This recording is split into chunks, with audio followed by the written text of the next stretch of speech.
Conditional கிளாஸ்ல second type பார்க்கணும்.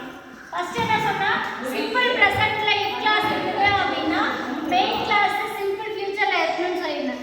இப்போ இதுல என்னன்னா இஃப் கிளாஸ் சிம்பிள் பிரசன்ட்ல verb சிம்பிள் பாஸ்ட்ல verb அல்ல verb to இருந்ததுன்னா மெயின் கிளாஸ்ல வரும்போது மோடல் verb கேனோட பாஸ்ட் கூட்டு ஷெல்லோட பாஸ்ட் கூட்டு மே மைட் வில் அதோட பாஸ்ட் கூட்டு இந்த மோடல்ஸை மட்டும் பாஸ்ட் ஃபார்ம்ல மாத்தி மெயின் verb சேர்த்து எழுதணும். சரியா? ஃபார் எக்ஸாம்பிள் பாருங்க, if he played well அவன் நல்லா விளையாண்டு இருந்தானா he would win the match அவன் மேட்சை வின் பண்ணியிருந்திருப்பான். புரியுதுங்களா? அப்ப இங்க played அப்படிங்கிறது என்ன verb 2 அப்ப willோட past விட்டு verb 1 சேர்த்து எழுதுறோம். இது செகண்ட் டைப் கண்டிஷனல் கிளாஸ்ல. நெக்ஸ்ட் if it rained இங்க ஒரே மழையா இருந்தது you will get wet நீ கண்டிப்பா நனைஞ்சிருந்திருப்ப. அப்ப if கிளாஸ்ல verb 2 இருந்ததுன்னா மெயின் கிளாஸ்ல மோடல் verb ஓட past verb plus verb 1 சேர்த்து எழுதணும்.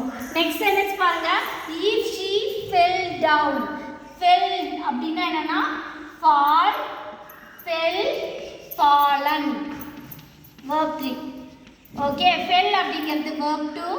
ஸோ அப்போ if she fell down அவ கீழே விழுந்திருந்தா she would hurt herself காயம் அடைஞ்சு அவளை காயப்படுத்திருந்திருப்பா.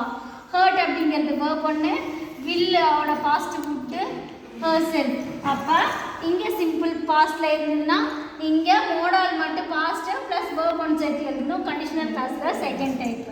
தென் நெக்ஸ்ட் பாருங்க, if I had அப்படின்னா என்ன have ஓட verb to had.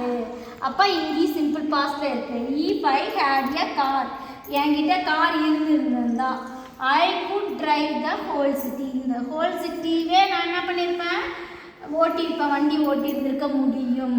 அப்போ இங்கே பாஸ்ட்ல இருக்கு verb 2 இருக்கு. அதனால இங்கே கேனோட பாஸ்ட் கூட்டு ப்ளஸ் டிரைவ் verb 1.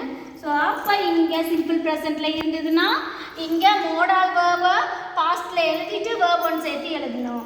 இதுதான் செகண்ட் டைப். தேங்க்ஸ் ஃபார் வாட்சிங். நெக்ஸ்ட்ல தேர்ட் டைப் பார்க்கலாம்.